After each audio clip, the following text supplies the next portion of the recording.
The November winds wailed across the moors surrounding Ashbourne Hall, carrying with them the first bitter whispers of winter.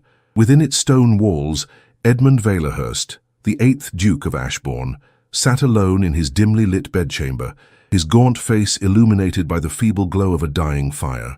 4 years had passed since he had buried his duchess, yet the hollow ache in his chest remained as fresh as newly turned earth. "Sell your flowers elsewhere, girl. Our market keeps no pity for your kind." The memory of those cruel words, his words, returned to haunt him as he gazed vacantly at the portrait of his late wife. How easily cruelty had replaced kindness in his heart. The accident that followed had been his punishment, a divine retribution that had left his body as broken as his spirit. A knock at the door interrupted his brooding. His sister, Lady Miriam Valehurst, entered without waiting for his permission, her face a portrait of composed determination. "Edmund, this cannot continue," she declared, moving to open the heavy curtains. Weak afternoon light spilled into the room, revealing its neglected state. "You have refused the physician thrice this month. The servants whisper that you are but a ghost haunting these halls." "Let them whisper," he replied, wincing as he shifted in his armchair. The pain in his leg, broken in the carriage accident, had become his most faithful companion. "I require nothing from them." Miriam approached him, her blue eyes softening with concern. "Even solitude requires nourishment, brother. I have taken the liberty of engaging someone to attend you during your convalescence." The Duke's face darkened. "I will not be prodded and pitied by another country doctor who—" "Not a doctor," she interjected. "A widow of good standing. Mrs. Helena Grey has experience in caring for the injured and infirm. The vicar speaks highly of her discretion." "A nursemaid?" Edmund scoffed, though his indignation lacked its former vigor. "I am not a child, Miriam." "No," she agreed. "You are a man who has forgotten how to live. She will arrive this evening, and I expect you to receive her with the dignity befitting your station." Before he could protest further, Miriam placed a gentle hand on his shoulder. "One night, Edmund. That is all I ask. One night of care, and if you still wish to wallow in darkness afterward, I shall not interfere again." The Duke remained silent, his pride warring with exhaustion. At last, he gave a curt nod, and Miriam withdrew, leaving him to his solitude once more. As dusk descended, Edmund heard the distant sound of carriage wheels on gravel. From his window, he observed a modest figure alight, carrying but a single valise. The sight stirred an unexpected curiosity within him. What manner of widow would venture alone to care for a man known throughout the county as the Ghost Duke?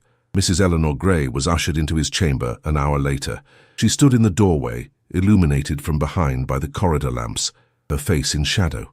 Edmund straightened in his chair, suddenly conscious of his dishevelled appearance. "Your Grace," she greeted him, her voice low and melodious. She stepped into the light, revealing a woman of perhaps 29 years, her brown-grey hair neatly arranged beneath a simple cap. Her grey eyes met his without timidity, yet without presumption. "Mrs. Grey," he acknowledged stiffly, "my sister has greatly exaggerated my need for assistance." "Perhaps," she replied, setting down her valise. "Yet here I am." With calm efficiency, she moved about the room, lighting additional lamps, adjusting his pillows, preparing a tray of medicaments. "I am not an invalid," he protested as she poured a measure of laudanum. "Indeed not, Your Grace. You are a man in pain." She offered him the draught. "This will ease your discomfort." Reluctantly, he accepted. Her fingers brushed his as she handed him the glass, and he noted their unexpected warmth.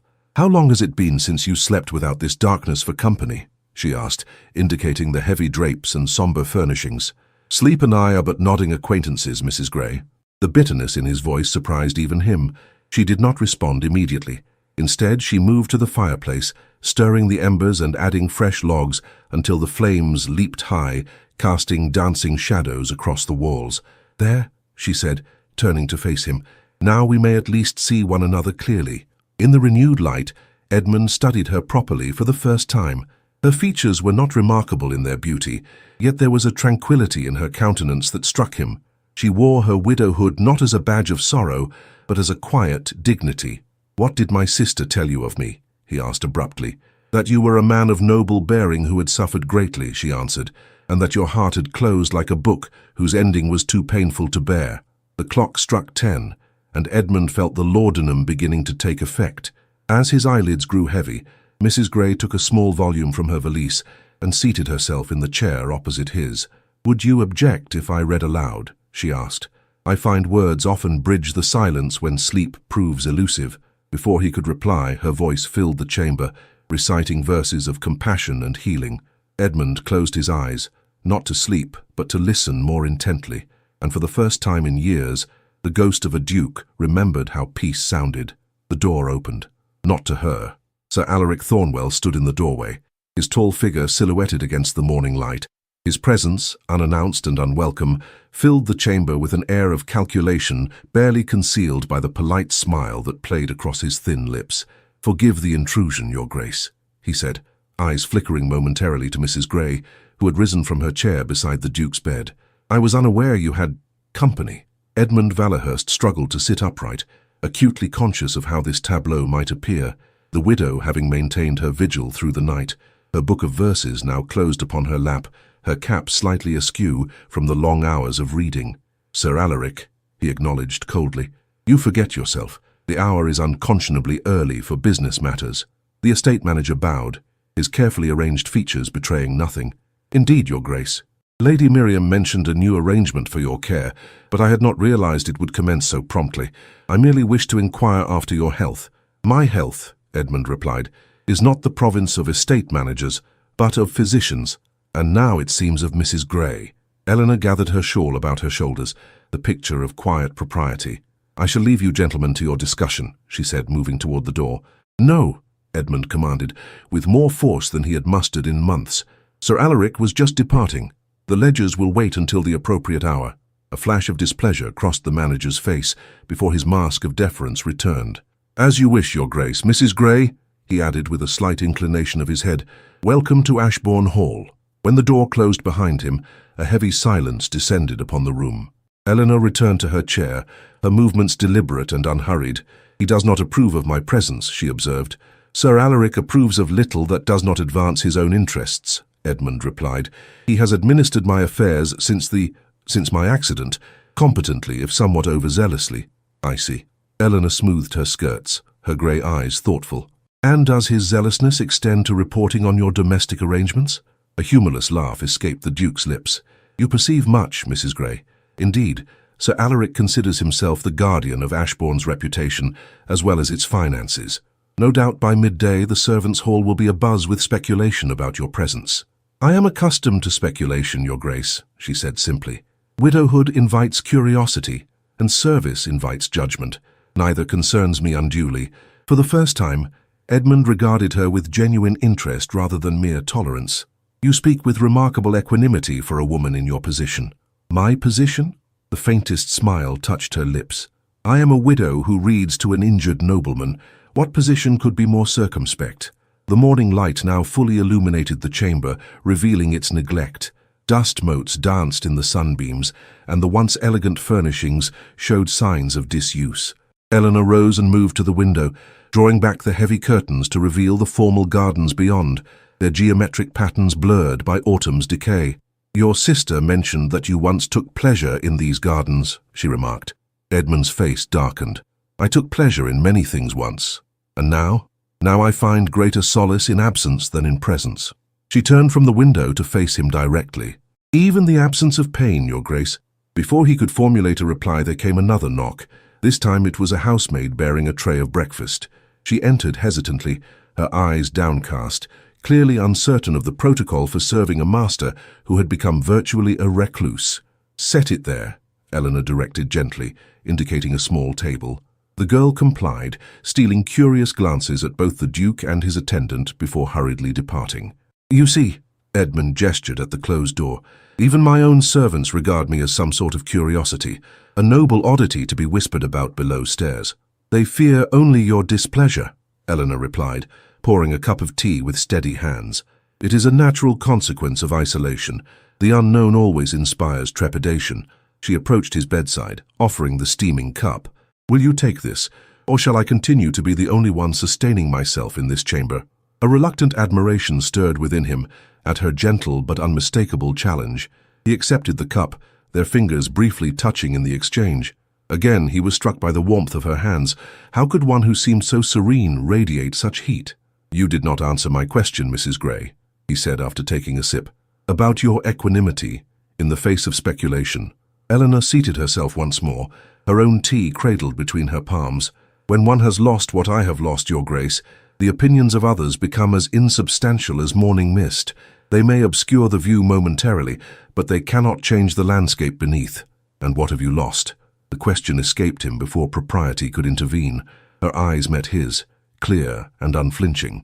A husband to war, a son to fever, a future to circumstance.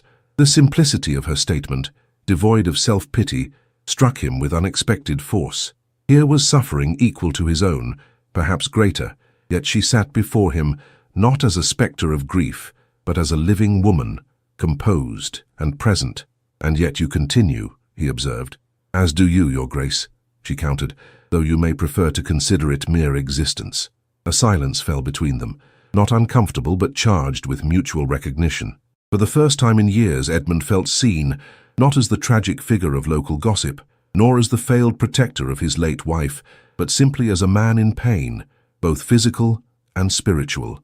"Will you read again?" he asked suddenly, surprising himself with the request. A gentle smile transformed her face, lending it a luminosity he had not observed before. "Of course." She retrieved her book, opening to where they had left off the previous night. Her voice, melodious and clear, filled the chamber once more with words of healing and hope. Edmund closed his eyes, not to shut out the world as had become his habit, but to better absorb the cadence of her speech, the subtle music of vowels and consonants shaped by her lips. When she paused to turn a page, he opened his eyes to find her watching him, a question in her gaze. "Continue," he urged softly. "Please." And so she did, while outside the window a solitary bird began to sing, its voice joining hers in an unexpected duet that seemed to Edmund like the first notes of a forgotten melody, the sound of something long buried beginning, against all odds, to stir once more. The wax was red, the crest unmistakable. The letter lay upon the silver salver, its scarlet seal glinting in the afternoon light. Lady Miriam held it toward her brother with an expression that mingled concern with resolute purpose. "It arrived this morning," she explained. "Addressed to you personally, the messenger awaits your reply." Edmund regarded the missive with undisguised wariness. The emblem pressed into the wax, a falcon with outstretched wings, belonged to Thomas Hale, his childhood companion, and the only man who had stood by him during the dark days following his wife's passing. Yet 4 years had elapsed since their last communication, a silence born not of animosity, but of Edmund's relentless withdrawal from all society. "You need not hover, Miriam," he said, accepting the letter with reluctance. "I am neither an invalid nor a child requiring supervision." His sister's lips thinned. "No, indeed. Mrs. Gray assures me your physical recovery progresses admirably. It is your spirit that remains infirm." A week had passed since Eleanor Gray's arrival at Ashbourne Hall, a week during which Edmund had found himself increasingly reliant upon her calm presence and melodious voice. Each evening, she read to him from volumes of poetry and philosophical discourse.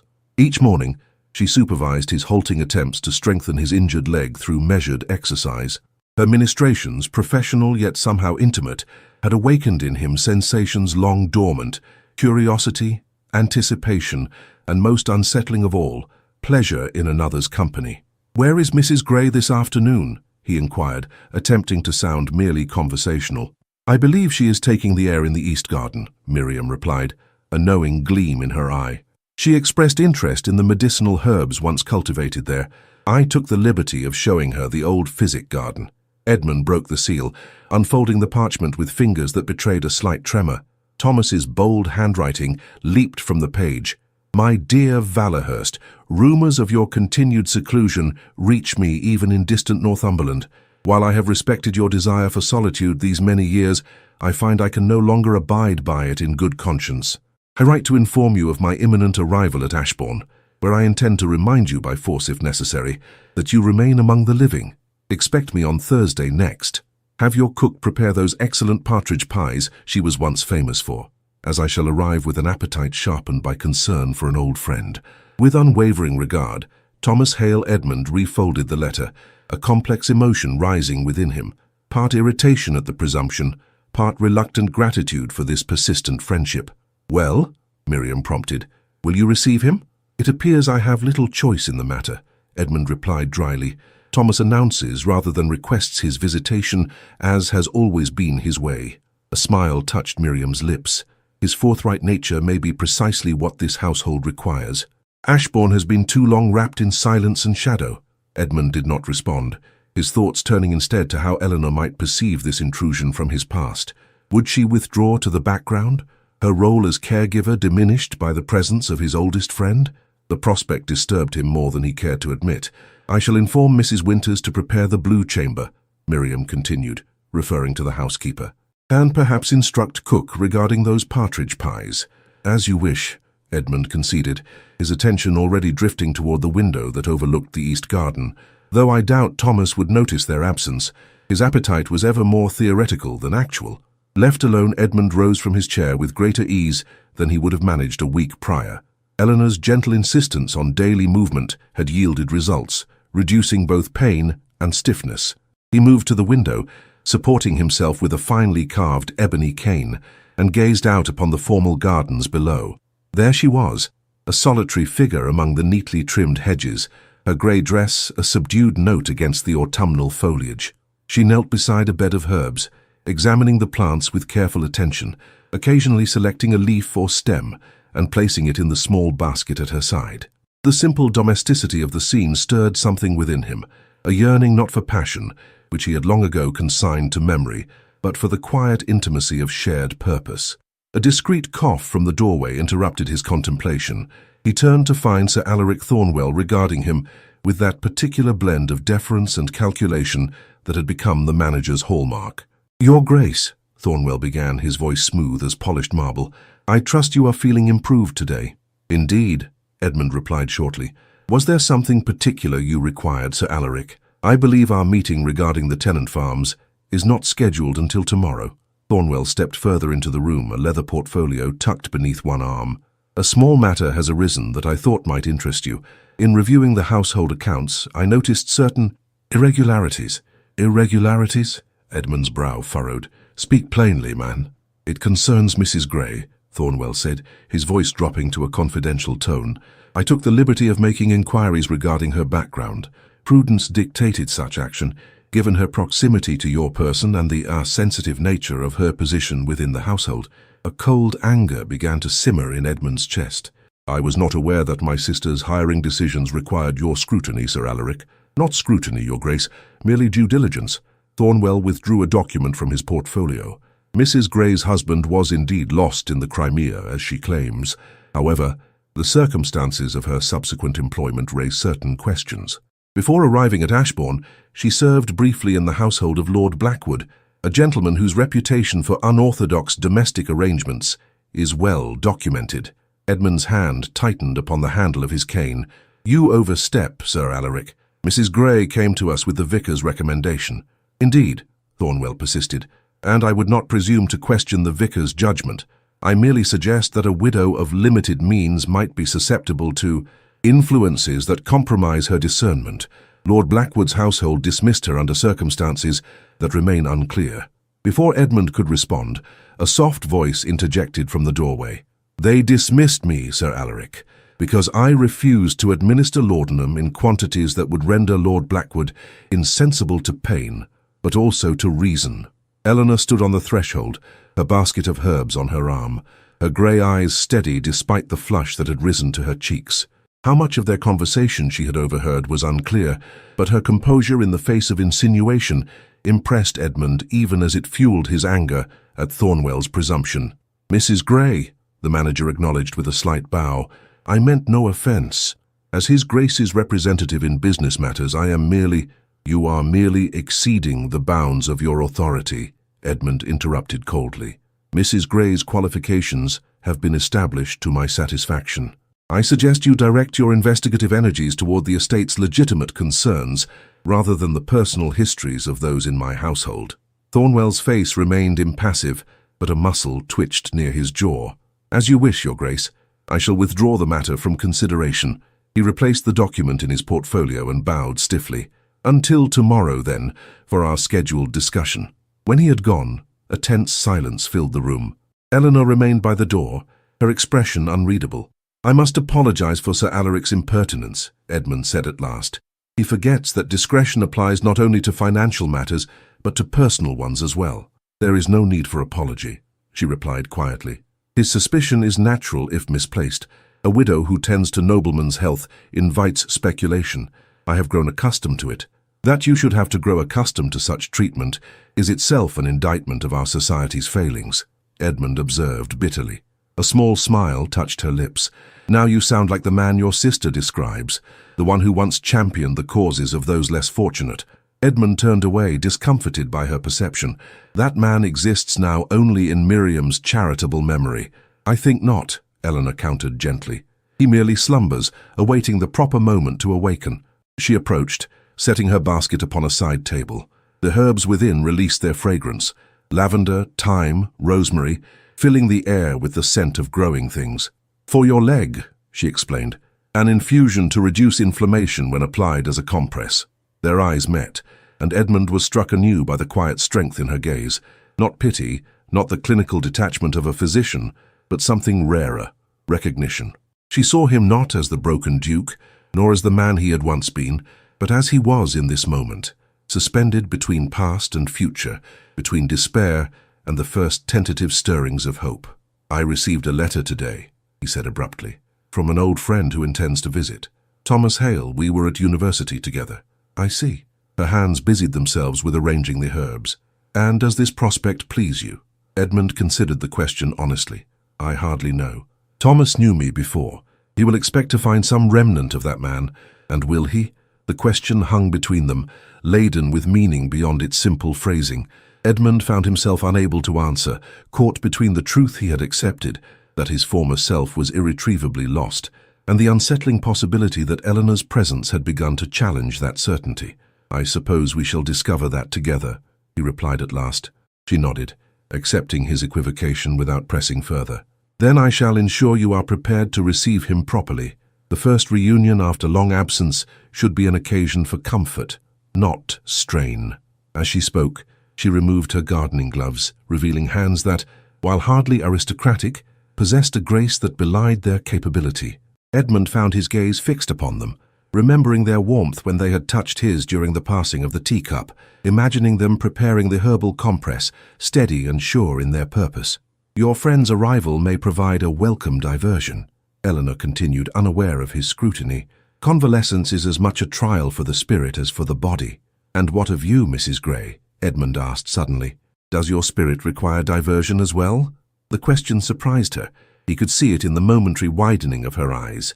I find sufficient occupation in useful service, Your Grace. The diversions that might once have entertained me now seem insubstantial. Because of your losses, he said, understanding immediately. Yes, she met his gaze directly. As with yours.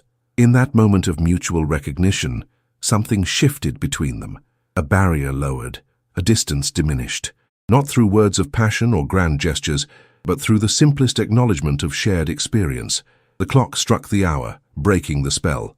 Eleanor gathered her basket once more, the consummate professional resuming her duties. I shall prepare the infusion before dinner, she said, and perhaps if you are not too fatigued, we might attempt a slightly longer walk tomorrow. The library corridor would provide both distance and diversion. Edmund nodded, finding himself reluctant to see her go. Until dinner, then.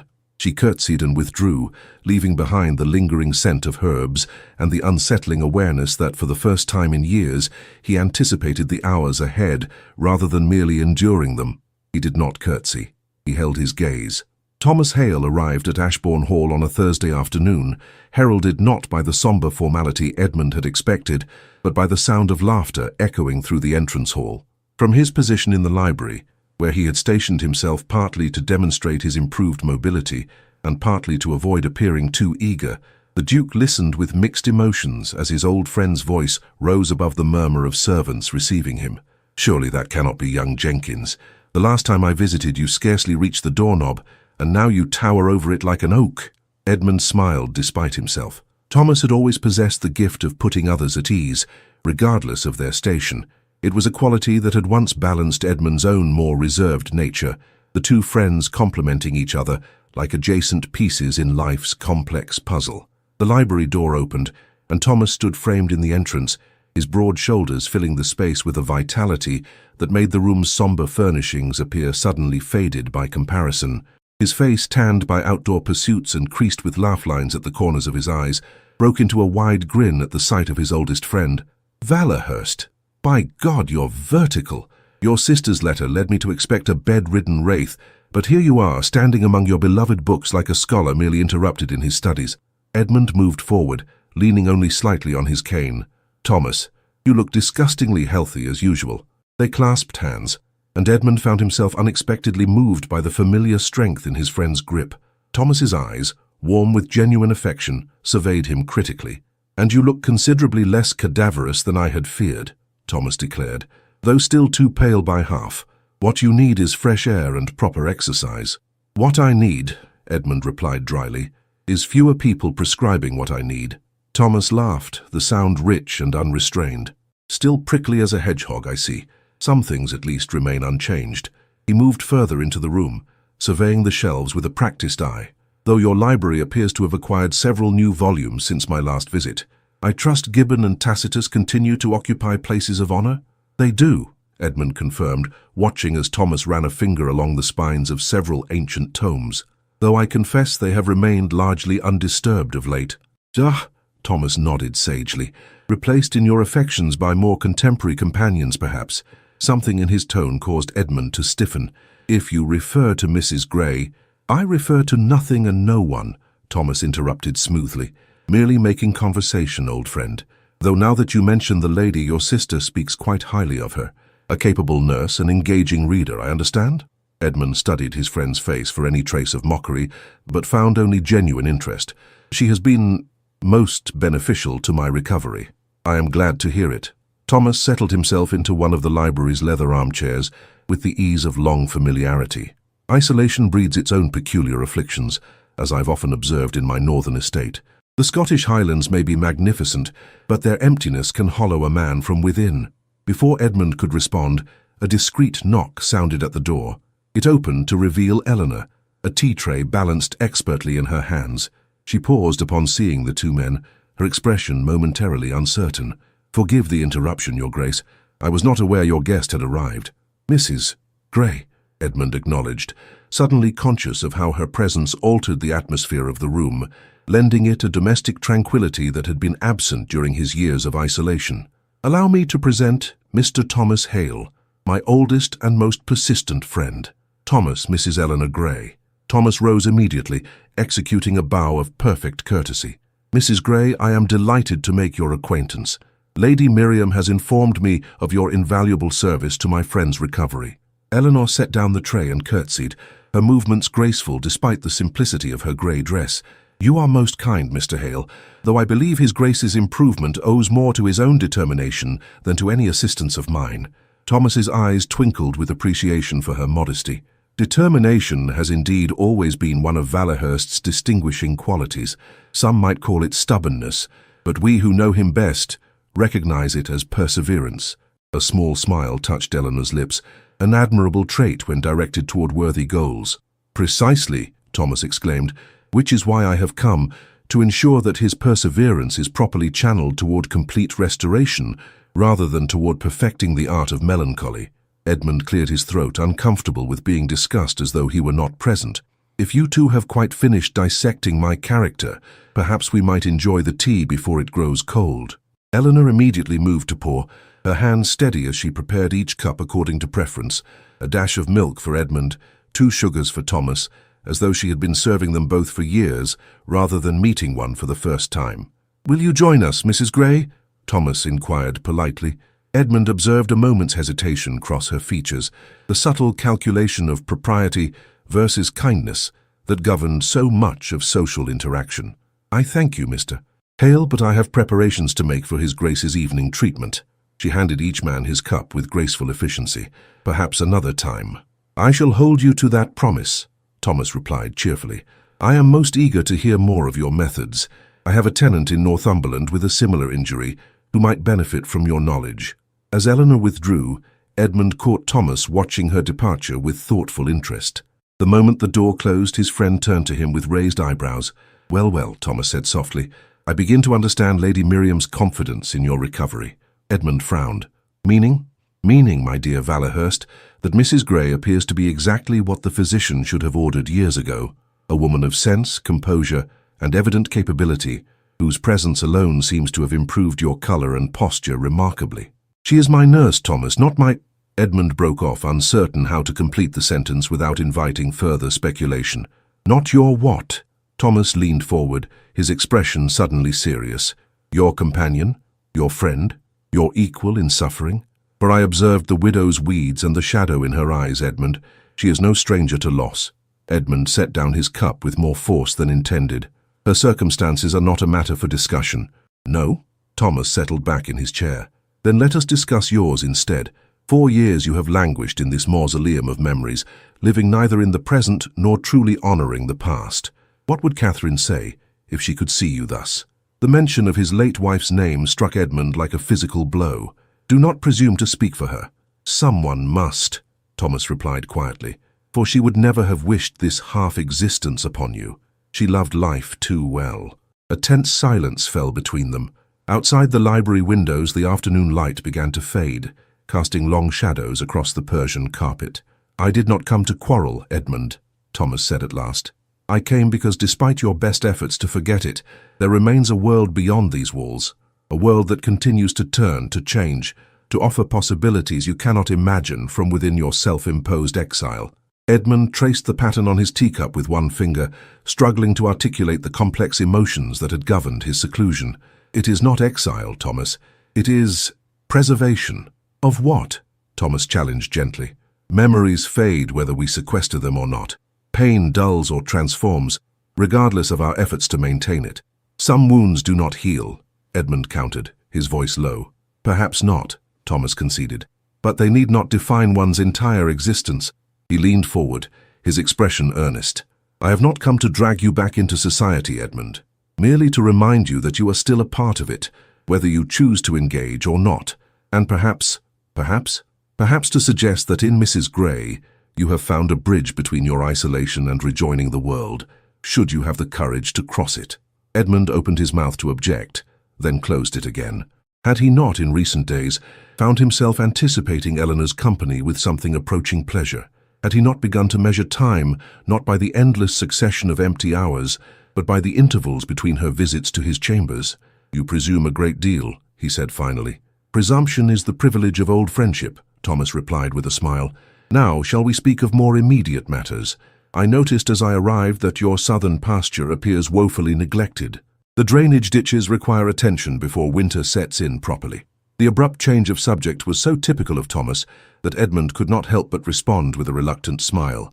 Ever the practical farmer, despite your gentleman's education. Land speaks a universal language, my friend. One would do well to listen. As they settled into a discussion of estate management, Edmund found a portion of his mind lingering on Thomas's earlier words. A bridge between isolation and the world? The metaphor was apt, perhaps more so than Thomas realized, for in Eleanor's quiet presence, Edmund had indeed begun to sense a pathway back to something he had thought forever lost. Not happiness, perhaps, but at least a kind of peace. Yet bridges could be crossed in either direction, he reflected soberly, and some, once traversed, allowed no return to former shores. The knock came, 3 times. The following morning dawned clear and cold, a pale November sun casting long shadows across the frost-rimed gardens of Ashbourne. Eleanor Gray stood at the window of her small chamber in the east wing, watching as Thomas Hale and the Duke walked slowly along the gravel paths below. The 2 men made a striking contrast, Thomas robust and animated, gesturing broadly as he spoke, Edmund more contained, his posture still bearing the stiffness of his injury, yet moving with greater confidence than he had shown a fortnight ago. She observed them with a curious mixture of satisfaction and disquiet. The Duke's physical improvement was evident, gratifying her professional pride. Yet Thomas Hale's arrival had introduced an unexpected element into the carefully balanced routine she had established at Ashbourne. His easy familiarity with Edmund, his unabashed vitality, and his perceptive glances had discomposed her in ways she had not anticipated. A knock at her door interrupted these reflections. "Enter," she called, turning from the window.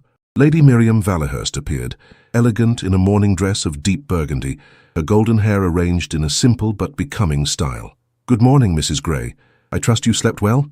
"Quite well, thank you, my lady." Eleanor replied, curtsying slightly. Though Lady Miriam had always treated her with perfect courtesy, Eleanor remained acutely aware of the social gulf between them, a chasm that no amount of kindness could entirely bridge. "I wish to speak with you privately," Lady Miriam continued, closing the door behind her, "about my brother's progress." "Of course." Eleanor gestured toward the single armchair her quarters afforded, taking a seat on the edge of the bed herself. "His physical recovery advances steadily. The inflammation has reduced significantly, and his range of motion improves daily." Lady Miriam nodded, her blue eyes, so like her brother's, studying Eleanor with an intensity that suggested she sought information beyond the merely medical. "And his spirits?" she inquired. "I observe a marked difference since your arrival. Edmund has begun to engage with his surroundings again, to take interest in matters beyond his immediate discomfort." Eleanor chose her words carefully. "The presence of his friend appears to have had a most salutary effect. Mr. Hale brings reminders of a life beyond illness." "Indeed," Lady Miriam agreed. "Thomas has always possessed the gift of drawing Edmund out of himself. Yet the change began before his arrival, Mrs. Grey. It began with you." A faint warmth crept into Eleanor's cheeks. "You are too kind, my lady. I have merely provided basic care and companionship. We both know you have provided considerably more than that." Lady Miriam leaned forward slightly, her expression softening. "You have given him something he had forgotten existed, compassion without pity, presence without demand." Eleanor looked down at her hands, folded neatly in her lap. "I have simply treated him as I would wish to be treated in similar circumstances." "As one who has also known loss," Lady Miriam observed gently. "Yes?" Eleanor did not elaborate. Her grief was a private thing, carried close like a locket against her heart, not hidden precisely, but not displayed for casual inspection either. Lady Miriam seemed to respect this reticence. "I did not come merely to express gratitude, Mrs. Grey, though that is certainly due. I came to warn you." Eleanor looked up sharply. "Warn me, my lady." "About Sir Alaric Thornwell." Lady Miriam's expression hardened slightly. "I am aware that he has made inquiries regarding your past employment. Such investigations exceed his authority, and I have made my displeasure known to him directly." "That was most kind," Eleanor acknowledged. "Though perhaps unnecessary, I have nothing to conceal. Nothing, perhaps, but much that could be misrepresented by one skilled in the art of insinuation." Lady Miriam sighed. "Sir Alaric has managed Ashbourne's affairs competently since my brother's withdrawal from active oversight, but I have observed in him a tendency to extend his influence beyond its proper bounds. He views your presence here as a potential threat to that influence." Eleanor considered this assessment, recalling the calculated appraisal in the estate manager's cold green eyes whenever they encountered one another. "May I speak frankly, Lady Miriam?" "Please do." "I believe Sir Alaric's concern stems from more than mere professional territory. He seems possessive of his grace in a manner that suggests personal ambition rather than financial stewardship." Lady Miriam's eyebrows rose slightly. "You perceive much, Mrs. Grey. Indeed, there have been occasions when I have wondered whether Sir Alaric views himself not merely as Edmund's employee, but as his potential successor in certain respects." The implication hung in the air between them, that Thornwell might harbour designs not merely on Ashbourne's management, but on its ownership through some advantageous arrangement. "I tell you this," Lady Miriam continued after a moment, "not to burden you with household intrigues, but to counsel caution. Your position here is unique. The care of a nobleman's person carries intimacies that can easily be misconstrued by those inclined toward malicious interpretation." "I understand," Eleanor replied quietly, "and I assure you, Lady Miriam, that I have always conducted myself with the utmost propriety." "I do not doubt it." Lady Miriam rose, smoothing her skirts with an elegant gesture. "But propriety is a shield, not a sword. It may protect against accusations, but it cannot always counter them effectively." As Lady Miriam departed, Eleanor returned to the window, her thoughts troubled. Below, Thomas and Edmund had been joined by Sir Alaric, whose tall figure seemed to cast a longer shadow than the morning sun warranted. The three men stood in conversation, the estate manager bowing deferentially as he presented what appeared to be documents for the Duke's consideration. Even from this distance, Eleanor could discern the subtle shift in Edmund's posture, a stiffening, a withdrawal into the formal reserve he had begun to shed during their evening readings. It pained her to see it, this retreat behind the armour of his rank and isolation. A movement caught her eye, Thomas placing a hand on Edmund's shoulder, his gesture one of easy camaraderie. The Duke's stance relaxed incrementally, and together the three men began to walk toward the house, Sir Alaric a half-step behind, his portfolio clutched tightly against his chest. Eleanor stepped back from the window, suddenly conscious of how her observation might appear to anyone glancing upward. A widow watching from above, her interest exceeding her station. It required little imagination to fashion such innocent surveillance into something more questionable. Crossing to the small writing desk tucked beneath the eaves, she withdrew her journal and opened it to the most recent entry. The pages contained not personal reflections, but clinical observations, notes on Edmund's physical progress, adjustments to his treatments, recommendations for future care. She had maintained such records throughout her career as a nurse, finding that the discipline of documentation helped clarify her thoughts and improve her practice. Yet, as she lifted her pen to make a new entry, she found herself hesitating. How to record the less tangible aspects of her patient's recovery, the gradual softening of his expression when she entered a room, the increasing frequency with which he initiated conversation rather than merely responding to it, the way his hand sometimes lingered near hers when she passed him a book or adjusted his pillows. These were not symptoms to be catalogued, but rather, what? Evidence of a man returning to life, perhaps, or merely the natural gratitude of a patient toward his caregiver, a sentiment that would fade as surely as the pain in his injured leg once her services were no longer required. And they would not be required much longer, Eleanor acknowledged to herself. The Duke's physical recovery progressed apace, and with Thomas Hale's arrival, his social isolation had begun to crumble as well. Soon there would be no medical justification for her continued presence at Ashbourne. The thought brought a sharp pang that she had not anticipated. She had entered this employment, as she had all others, with professional detachment and a clear understanding of its temporary nature. Yet somehow in the quiet evenings reading by lamplight, in the careful negotiations of Edmund's pride and pain during their exercises, in the gradual revealing of the man beneath the ducal title, she had allowed something personal to intrude upon her professional reserve. Not love, she would not name it thus. Rather, a recognition of kindred spirits, perhaps. Two souls marked by loss, yet still capable of perceiving beauty, still vulnerable to the quiet intimacy of shared silence. A dangerous recognition, she reminded herself firmly, for she was still a widow of modest means, dependent upon her reputation for her livelihood, while he remained a duke, bound by the expectations and obligations of his rank, regardless of his temporary withdrawal from society. Yet even as she cautioned herself thus, Eleanor could not help but recall the expression in Edmund's eyes the previous evening, when she had read from Wordsworth's Tintern Abbey. As she recited the lines about finding in nature the anchor of my purest thoughts, the nurse, the guide, the guardian of my heart, and soul of all my moral being, he had looked up from his contemplation of the fire, his gaze meeting hers with a recognition so profound that it had momentarily stolen her breath. In that instant, the distance between nurse and patient, widow and nobleman, had seemed to collapse entirely, revealing only two people who understood the fragility of happiness and the endurance of sorrow.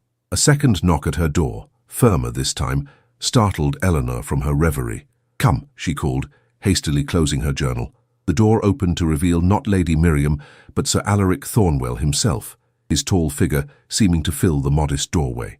He did not enter, but remained on the threshold, regarding her with that measuring gaze she had come to distrust. "Mrs. Grey," he acknowledged, with a slight bow. "I hope I am not interrupting your reflections." "Not at all, Sir Alaric," she replied, rising from her desk. "How may I assist you?"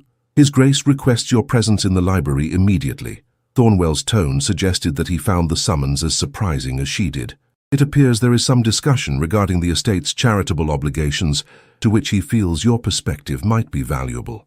Eleanor concealed her surprise behind a composed expression. "I shall attend him directly. Thank you for conveying the message." Thornwell made no move to depart. Instead, he studied her with a calculated intensity that made her acutely conscious of the simplicity of her surroundings, the narrow bed, the worn carpet, the single chair that Lady Miriam had recently occupied. "You have made quite an impression upon the Valahurst household in a remarkably short time, Mrs. Grey," he observed. "One might almost say an unprecedented impression." Eleanor met his gaze steadily. "I have simply performed my duties to the best of my ability, Sir Alaric. Nothing more." "Indeed." His thin lips curved in what might generously be called a smile. "Then you must possess most exceptional abilities. The Duke has scarcely permitted a physician to examine him these past years, yet here you are, not merely attending to his physical needs, but now, it seems, being consulted on matters of estate management. The implication was clear, and Eleanor felt a flash of indignation that she quickly suppressed. To reveal emotion would be to grant him an advantage. "I believe His Grace values diverse perspectives on matters of community welfare," she replied evenly. "Having worked among those less fortunate, I may offer observations that complement your more financial expertise." A muscle twitched near Thornwell's jaw, a small tell that suggested her gentle riposte had found its mark. "How commendable," he said after a moment, "though one wonders whether such consultations might not exceed the bounds of your employment here. The Duke's health appears much improved of late. Perhaps your services will soon be required elsewhere." With that parting observation, he bowed slightly and withdrew, leaving Eleanor to contemplate the veiled threat contained within his ostensibly innocuous remark. That he wished her gone from Ashbourne was clear. What measures he might employ to hasten that departure remained to be seen. Squaring her shoulders, Eleanor checked her appearance in the small mirror above the washstand. Her grey dress was simple but neat, her cap freshly laundered, her hair secured in its customary style. Nothing in her aspect could invite criticism or suggest impropriety. Thus, armoured in respectability, she made her way toward the library, unaware that the conversation awaiting her there would alter the course of her carefully ordered life in ways she could not yet imagine. He raised the seal. The room fell quiet. The library of Ashbourne Hall had always been Edmund's sanctuary, a haven of leather-bound wisdom and the comforting scent of aged paper. Now, as he stood before the great oak desk, the space felt charged with an unfamiliar energy.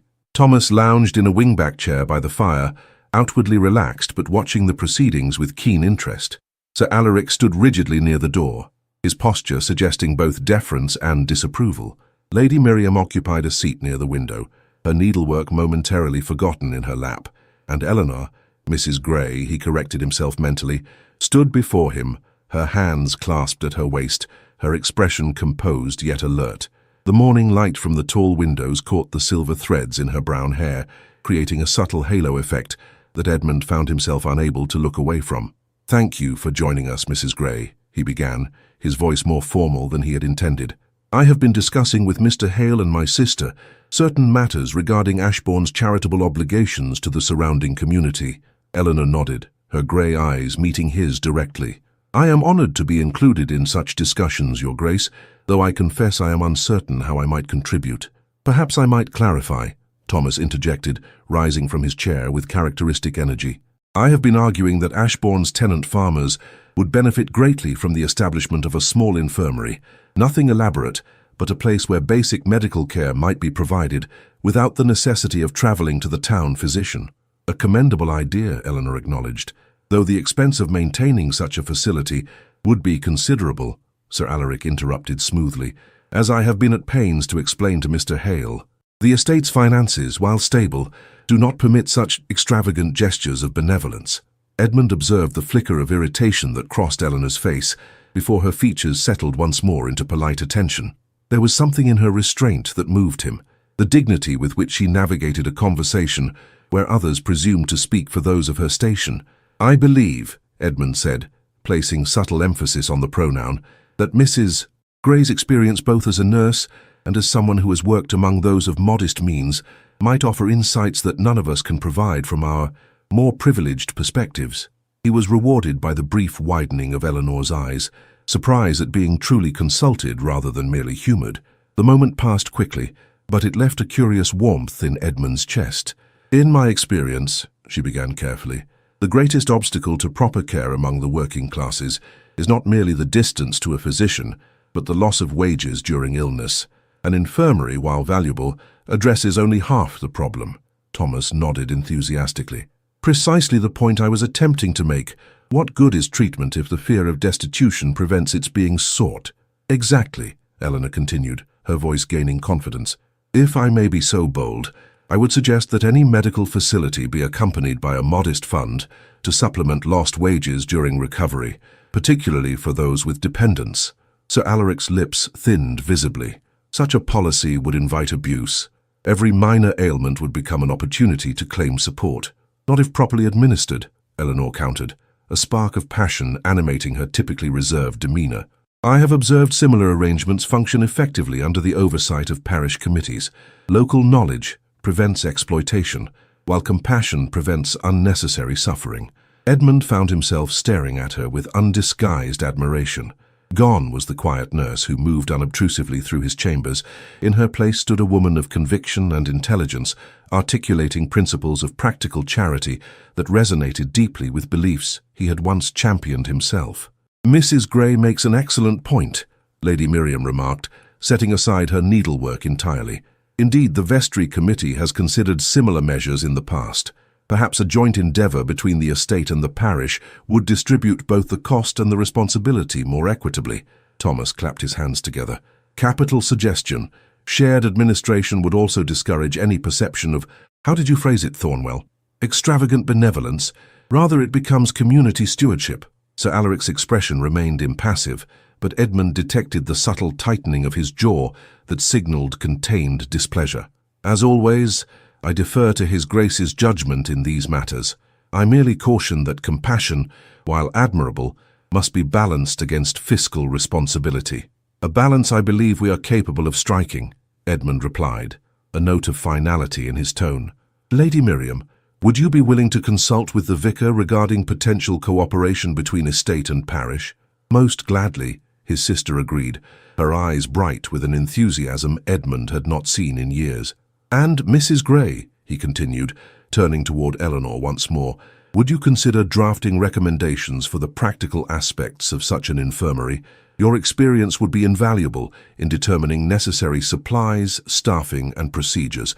Eleanor curtsied, a faint flush colouring her cheeks. "I would be honoured, Your Grace." "Excellent." Edmund moved behind the desk, conscious of a vigour in his movements that had been absent for too long. "Sir Alaric, please prepare an accounting of what funds might reasonably be allocated to this project without compromising the estate's obligations." The estate manager bowed stiffly. "As you wish, Your Grace. Though I must note that such a significant undertaking would typically require more extensive consultation and planning. Perhaps a delay of several months would be prudent, allowing for proper financial forecasting." "I see no reason for undue delay," Edmund countered, surprising himself with the firmness of his tone.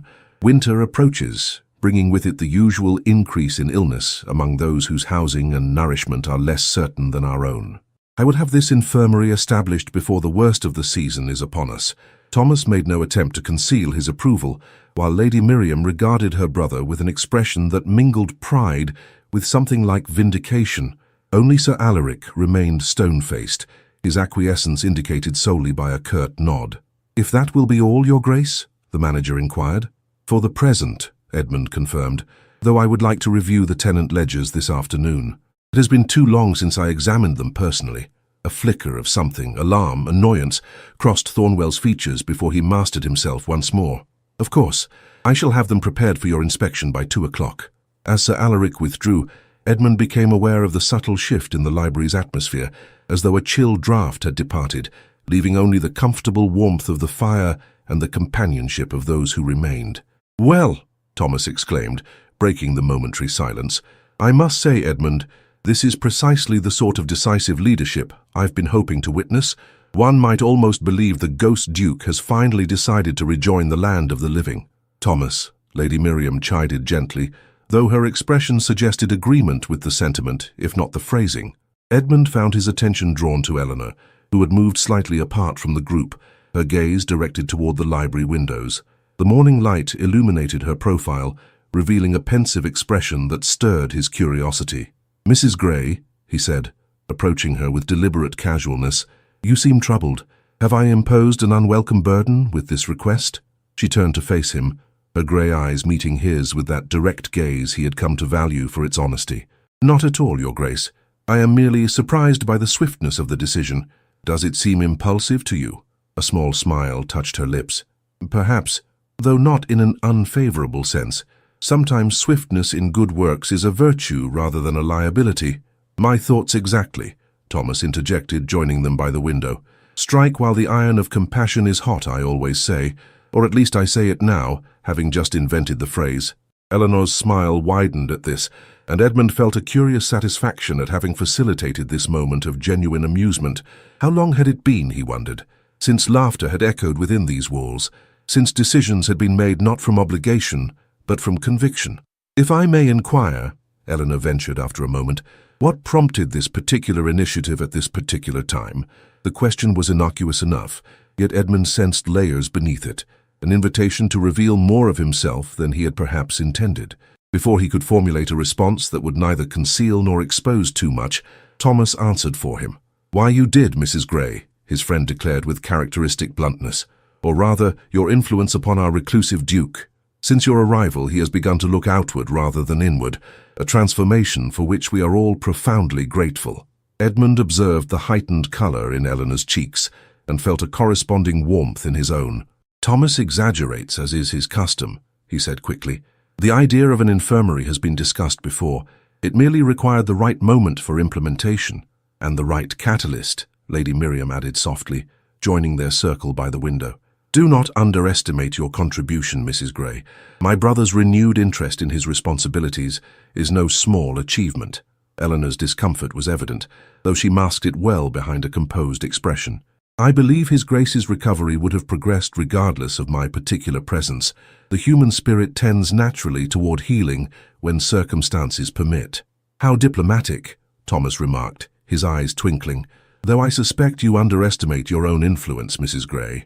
Some individuals possess a natural gift for drawing others out of themselves, for reminding them of connections they had forgotten existed." The conversation was veering toward territory Edmund found increasingly uncomfortable, not because it was untrue, but because it approached truths he was not yet prepared to acknowledge openly. He cleared his throat, drawing attention back to more practical matters. "The infirmary," he stated firmly. "I believe we were discussing its particulars, not my spiritual rehabilitation." Lady Miriam exchanged a knowing glance with Thomas, but graciously followed her brother's lead. "Indeed. I shall speak with Reverend Pembroke this very afternoon. His experience with the Parish Relief Committee will be invaluable. And I," Thomas added, "shall write to my estate manager in Northumberland for particulars of the medical facility we established there last year. No need to reinvent the wheel entirely." As the conversation turned to logistics and planning, Edmund found his attention repeatedly drawn to Eleanor, who participated with quiet authority, offering practical suggestions informed by her experience. The animation in her face as she discussed matters close to her heart transformed her from merely pleasant to genuinely beautiful, not in the conventional sense that had once governed his appreciation of feminine charm, but in a deeper, more essential manner. It struck him suddenly that he knew very little of her life before she had come to Ashbourne. What circumstances had shaped this woman of such quiet strength and dignity? What joys and sorrows had marked her path before it intersected with his own? The questions lingered in his mind as the morning progressed, eventually leading the small group from the library to the estate office, where maps and surveys were consulted regarding potential locations for the infirmary. Throughout these deliberations, Edmund observed Sir Alaric's increasing tension, manifested in tight smiles and clipped responses whenever Eleanor's suggestions were met with approval.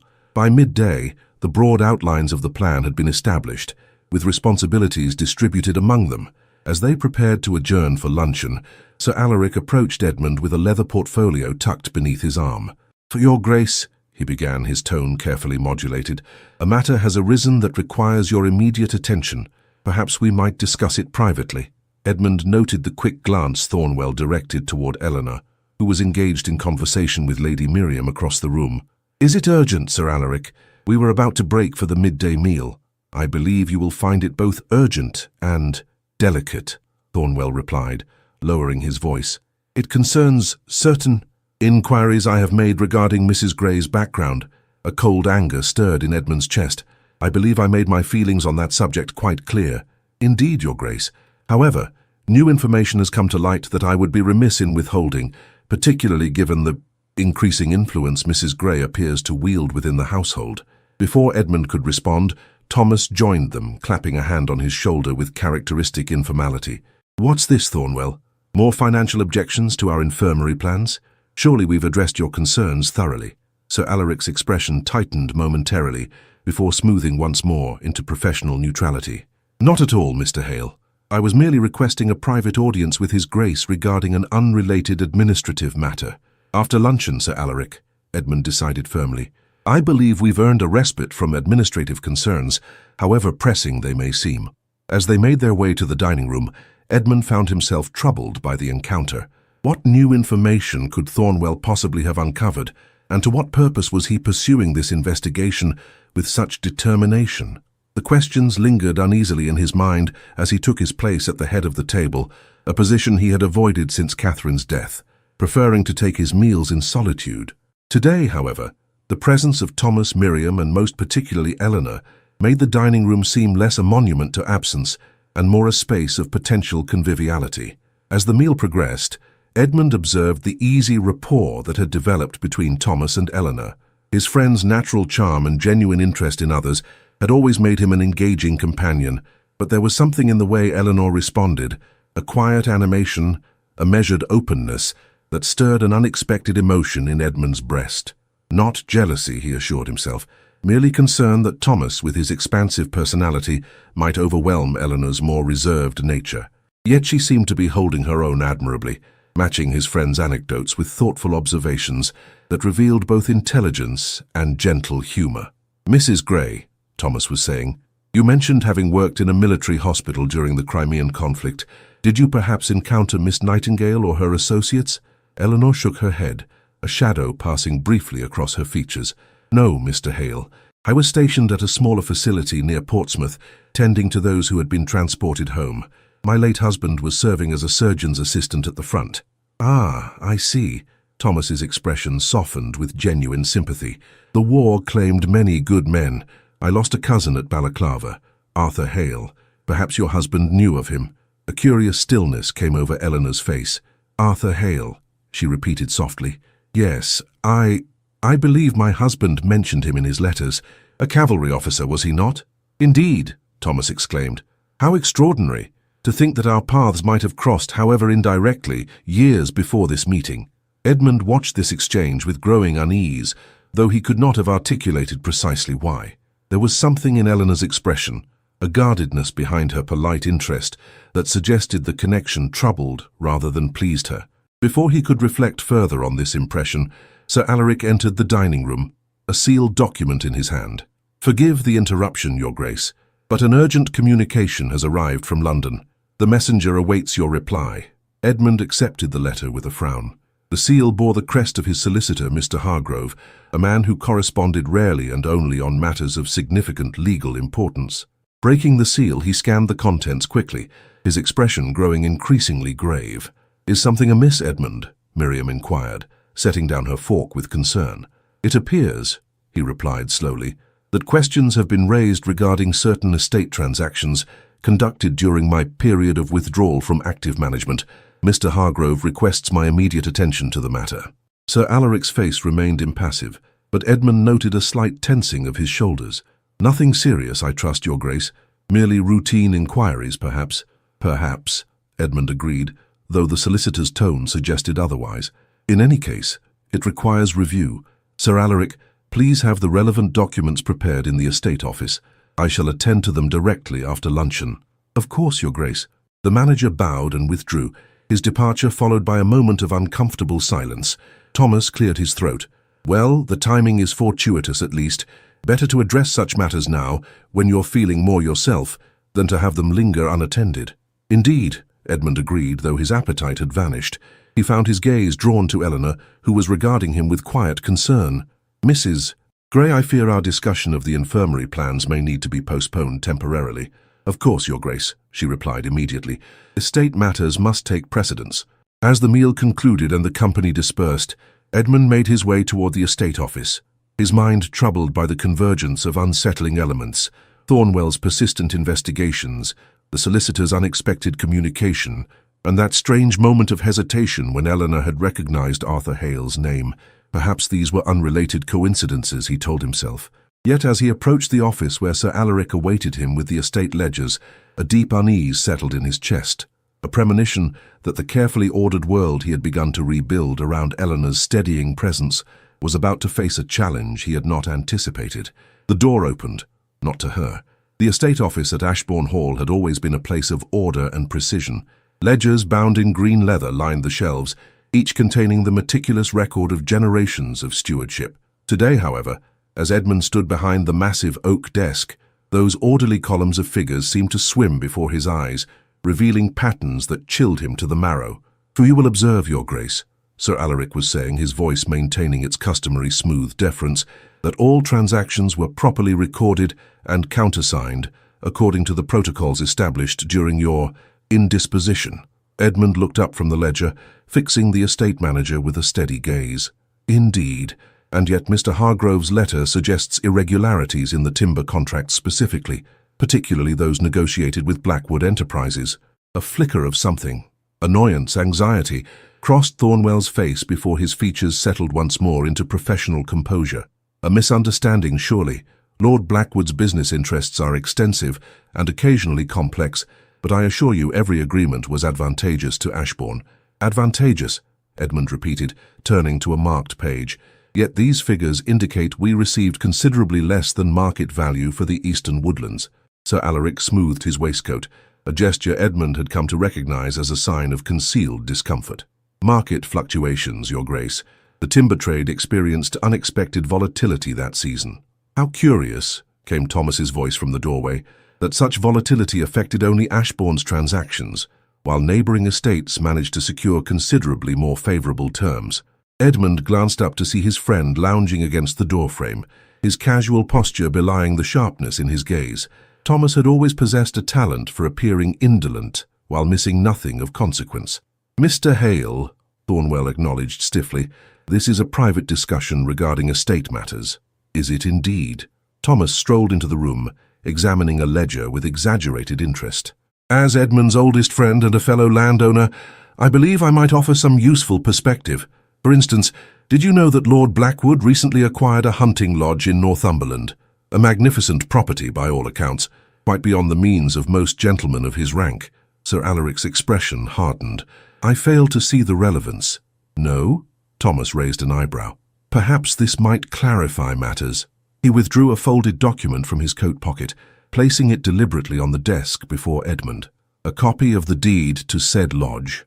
Note particularly the date of acquisition and the amount paid." Edmund scanned the document, his jaw tightening as the implications became clear. 3 days after the timber contract was finalized, and for a sum nearly identical to the discrepancy between market value and what Ashbourne received. "A coincidence, surely," Thomas remarked, his tone making it clear he believed nothing of the sort. Sir Alaric's face had grown pale, though his voice remained controlled. "This is outrageous speculation. I have served the Valahurst family with absolute loyalty for nearly a decade, and been handsomely compensated for that service," Edmund observed coldly, though perhaps not handsomely enough, it seems. A tense silence filled the room, broken only by the ticking of the mantel clock. Outside, grey clouds had gathered, casting the office into deepening shadow despite the early afternoon hour. "If you doubt my integrity, Your Grace," Thornwell said at last, drawing himself up, "perhaps it would be best if I tendered my resignation." "An excellent suggestion," Thomas interjected before Edmund could respond, "though I dare say Mr. Hargrove might have more to say on the matter than merely accepting your withdrawal." The threat of legal consequences hung in the air, unmistakable though unspoken. Sir Alaric's expression shifted from indignation to calculation, his gaze moving between the two men as he assessed his position. "Before we proceed further," Edmund said, his voice quiet but firm, "I would hear your explanation, Sir Alaric. Not justification, but truth. I have been negligent in my duties, I acknowledge that freely, but I did not expect that negligence to be exploited by one I trusted." Something like shame flickered briefly across the manager's features. "Your Grace, the situation is not as it appears. There were considerations beyond mere profit, arrangements that benefited Ashbourne in ways not reflected in these figures." "What arrangements?" Edmund demanded. Thornwell hesitated, clearly weighing his options. "Lord Blackwood possesses certain influence in circles that matter, connections that have shielded Ashbourne from unwelcome scrutiny during your withdrawal from society." "Scrutiny regarding what, precisely?" The door opened again before Thornwell could answer. Lady Miriam entered, followed by Eleanor, both women pausing on the threshold as they registered the tension in the room. "Forgive the interruption," Miriam began, "but Actually, your timing is most fortunate, Thomas interrupted, his expression brightening. Mrs. Gray, I believe you might offer valuable perspective on the matter at hand. Edmund watched as Eleanor's gaze moved between the ledgers on the desk and Sir Alaric's increasingly rigid posture. Her grey eyes, usually so calm, now held a wariness that suggested she sensed the undercurrents of the situation. I cannot imagine how I might contribute to estate business, she replied carefully. Not estate business precisely, Thomas clarified. Rather, a curious connection that has emerged. You mentioned having encountered the name of my cousin, Arthur Hale, during your husband's service in the Crimea. I wonder, did you perhaps also encounter Lord Blackwood's son, Lieutenant James Blackwood? He served in the same regiment. Edmund observed the sudden stillness that came over Eleanor. Not merely surprise, but something deeper, more visceral. Her fingers tightened almost imperceptibly on the fabric of her grey dress. Yes, she admitted after a moment. I knew Lieutenant Blackwood. He was acquainted with my husband. How interesting, Thomas mused, his tone deceptively casual. And would this acquaintance have continued after your husband's passing? Perhaps during your brief employment in Lord Blackwood's household?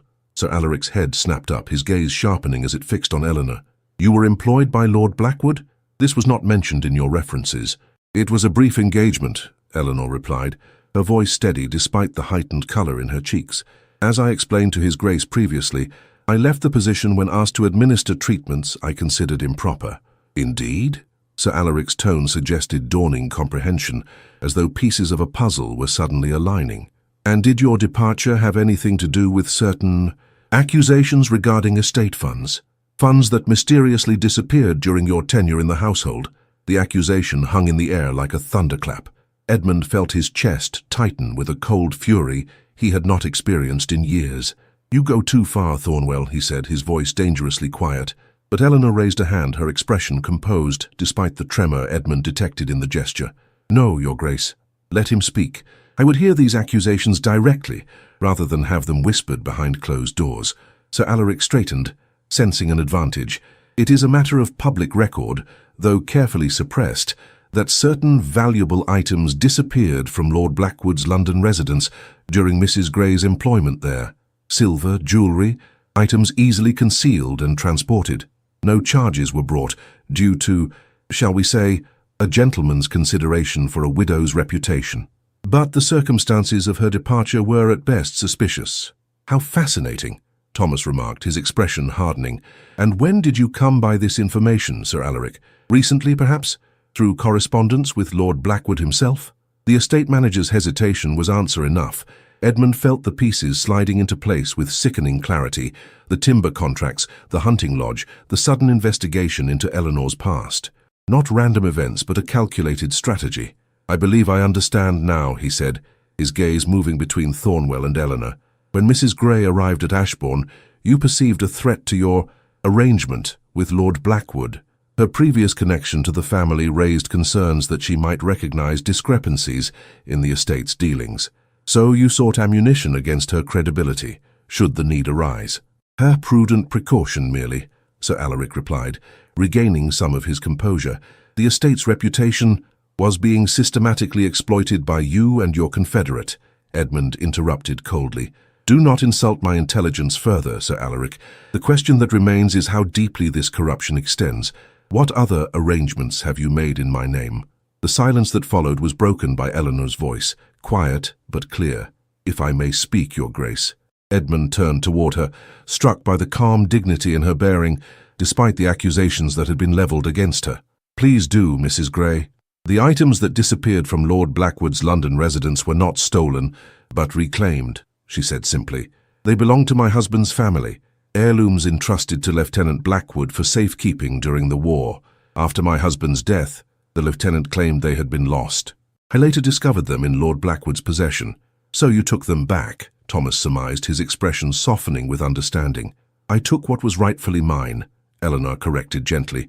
A silver locket containing my son's portrait, a pair of pearl earrings that had belonged to my husband's mother, and a small gold pocket watch, his father's. Hardly the fortune Sir Alaric implies, but of immeasurable value to me. Edmund felt something twist in his chest at the quiet dignity with which she related this history. No histrionics, no tearful protestations of innocence, simply the truth offered plainly. to be accepted or rejected on its merits. "Why did you not pursue legal redress?" he asked, genuinely curious. A small, sad smile touched her lips.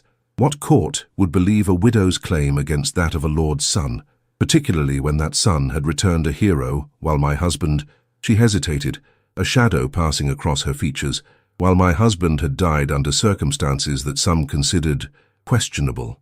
"Questionable?" Thomas prompted gently. Eleanor's gaze dropped to her hands, now folded tightly before her.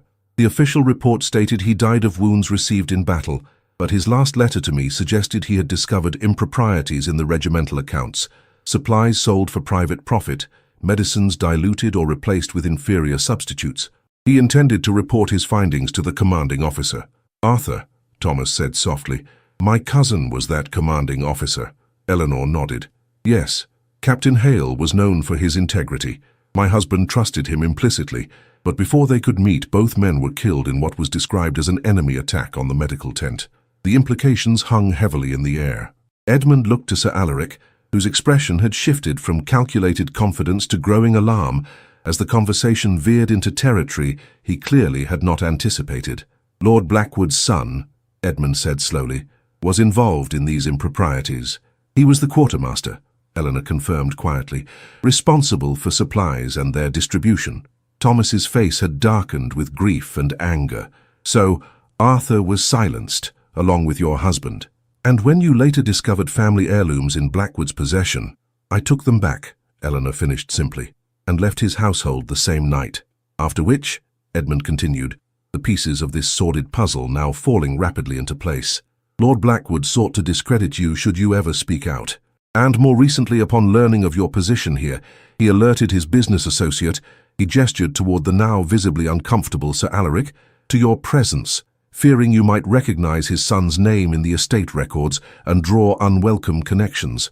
The storm that had been gathering outside now broke, rain lashing against the windows as though nature itself were expressing the turbulence within the room. A flash of lightning illuminated the scene, Eleanor standing straight and dignified despite her evident distress, Lady Miriam beside her in silent support, Thomas rigid with newfound understanding, and Sir Alaric, whose facade of polished competence had crumbled entirely. "Your Grace," the estate manager began, his tone now almost pleading, "you must understand the delicacy of my position. Lord Blackwood's influence extends to the highest circles. When he approached me regarding the timber contracts, the implications of refusal were substantial.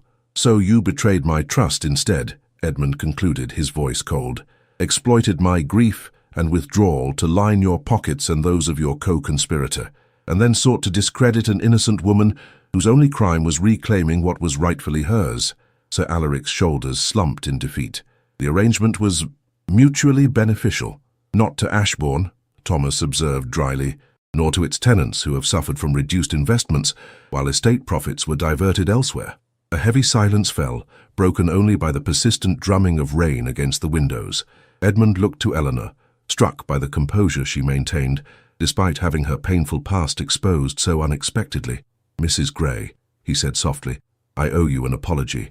You came to Ashbourne offering healing and compassion, only to be subjected to suspicion and investigation." "You owe me nothing, Your Grace," she replied, her grey eyes meeting his directly. "You were not the author of these circumstances." "No, but I was the enabler through my neglect." Edmund turned back to Sir Alaric, his decision crystallizing. "You will prepare a complete accounting of all transactions conducted with Lord Blackwood or his interests. You will then tender your resignation, effective immediately. Whether legal charges follow will depend upon the extent of the malfeasance revealed." The estate manager opened his mouth as if to protest, then closed it again, recognizing the futility of further argument. With a stiff bow, he withdrew, the door closing behind him with an air of finality. As the tension in the room eased slightly, Lady Miriam approached her brother, placing a gentle hand on his arm. "You handled that admirably, Edmund, though I fear this may be only the beginning of a painful reckoning." "Better painful truth than comfortable deception," he replied, finding he meant it sincerely. How strange, he reflected, that after years of hiding from reality in the cocoon of his grief, he now found himself preferring harsh truths to soothing falsehoods. His gaze returned to Eleanor, who stood somewhat apart, her expression thoughtful. What must she think of him now? a nobleman so absorbed in his own suffering that he had allowed corruption to flourish under his very roof, indirectly causing her further pain. Yet when she looked up and their eyes met across the room, he saw not condemnation but understanding, that same recognition of kindred experience that had drawn him to her from the first. They had both been wounded by circumstance, both sought refuge in isolation, and both were now perhaps finding their way back to engagement with life's complexities. In that shared glance, brief though it was, Edmund felt something settle within him, a resolution, a commitment to action rather than withdrawal. And with it came the unsettling realization that Eleanor Gray had become not merely his nurse or his reader, or even his friend, but something far more essential, the voice that had called him back to himself. The door opened, not to her. 3 weeks passed, during which Ashbourne Hall underwent a transformation more profound than mere physical renovation. The heavy drapes that had shrouded windows were drawn back, allowing light to flood rooms long consigned to shadow. Fires blazed in grates that had stood cold for seasons, their warmth a declaration against the deepening winter outside. And through the corridors moved the Duke of Ashbourne himself, no longer the spectral figure of local legend, but a man reclaiming his place in the world with deliberate purpose. The revelation of Sir Alaric's duplicity had precipitated changes beyond the immediate dismissal of the manager. A thorough audit of the estate's affairs, conducted under Thomas Hale's watchful eye, had uncovered a web of questionable transactions extending back nearly 3 years. Lord Blackwood's name appeared with disturbing frequency, each instance representing resources diverted from Ashbourne's coffers to private interests. "The scope is both better and worse than we initially feared," Thomas reported one evening as he, Edmund and Lady Miriam sat in the drawing room, reviewing the latest findings. "Better in that the estate remains fundamentally sound. The damage, while substantial, has not compromised Ashbourne's long-term viability. Worse in that the corruption appears systematic rather than opportunistic." Edmund nodded, his expression grave yet resolute. "And the legal implications?" "Mr. Hargrove believes we have sufficient evidence to pursue redress," Miriam interjected, setting aside the letter from the solicitor she had been reading. "Though he cautions that Lord Blackwood's influence may complicate matters, the courts are not immune to pressure from those in high places." "Let them apply whatever pressure they wish," Edmund replied firmly. "I will not allow such exploitation to go unchallenged, regardless of the perpetrator's standing." Thomas smiled, a glint of approval in his eyes. "Well said. The Edmund Valorhurst I remember is very much present in that declaration." The door opened to admit Eleanor, a tea tray balanced expertly in her hands. Though her official duties as nurse had largely concluded with Edmund's physical recovery, she had remained at Ashbourne by mutual agreement, ostensibly to oversee the planning of the infirmary, but in truth because neither she nor Edmund seemed inclined to sever the connection that had formed between them. "Mrs. Gray," Lady Miriam greeted her warmly, "you are a welcome sight. These legal discussions grow tedious without refreshment." Eleanor set down the tray, the familiar domestic ritual somehow transformed by her presence into something more meaningful, a symbol of normalcy restored, of care freely given and gratefully received. "Has there been progress?" she inquired, pouring tea with practiced grace. "Of a sort," Thomas replied, accepting a cup with a nod of thanks, though each answer seems to generate 3 new questions. "The latest puzzle concerns a series of payments made to a Mrs. E. Winters in Portsmouth, small sums, regularly dispersed, with no clear purpose indicated." Eleanor's hand paused briefly in the act of passing a cup to Edmund, a momentary hesitation that would have gone unnoticed by most observers. But Edmund, who had grown attuned to her every gesture during their weeks of close association, caught the slight tremor that followed. "For you recognize the name," he said, not a question but a gentle observation. She met his gaze, her grey eyes holding a shadow of old pain. "Yes. Elizabeth Winters was the wife of my husband's closest friend, another surgeon's assistant who died in the Crimea. She lives in Portsmouth still, I believe, with her young son." Thomas leaned forward, his expression alert. "And would there be any legitimate reason for Ashbourne to be providing her with funds?" Eleanor shook her head slowly. "None that I can imagine. Unless—" She hesitated, a furrow appearing between her brows as she considered. "Unless," Edmund prompted gently. "Unless it represents some form of compensation," she said at last. "Or perhaps silence money. Edward, Mrs. Winter's husband, was with mine the night he discovered the discrepancies in the medical supplies. According to the official report, Edward survived the initial attack, but died of his wounds 2 days later.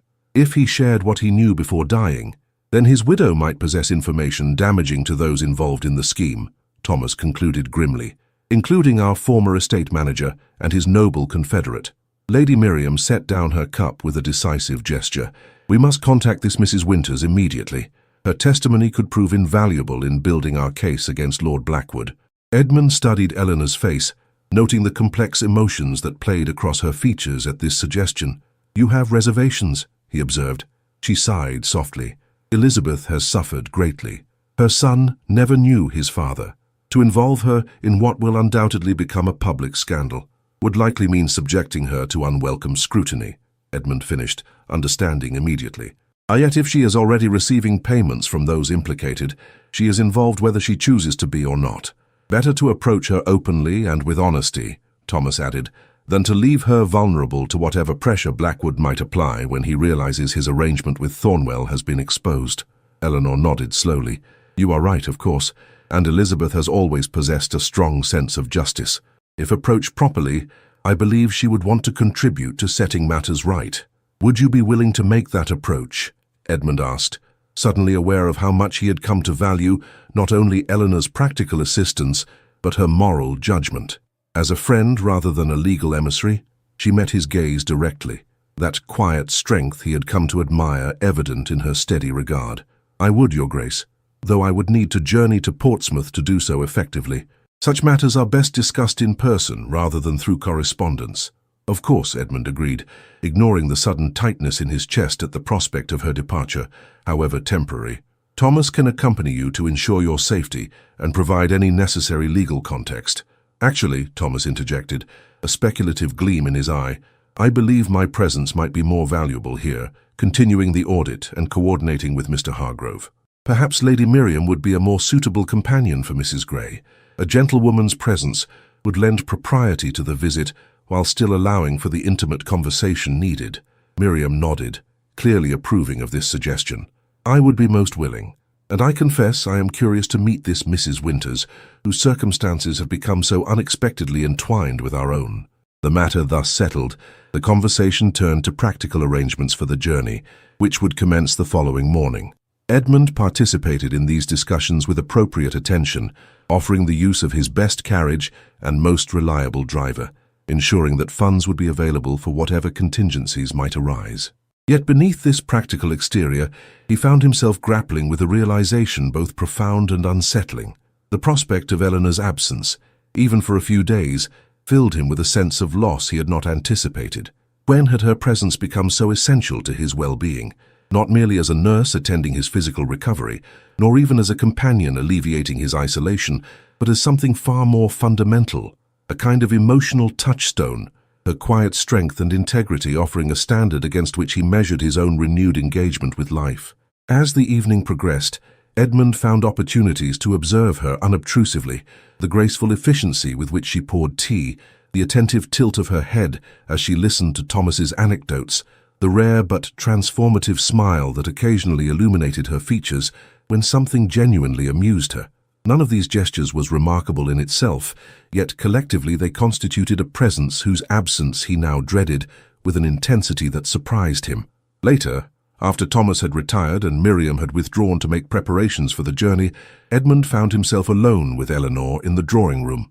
The fire had burned low, casting the space in a warm, intimate glow that seemed to blur the lines of propriety that typically governed their interactions.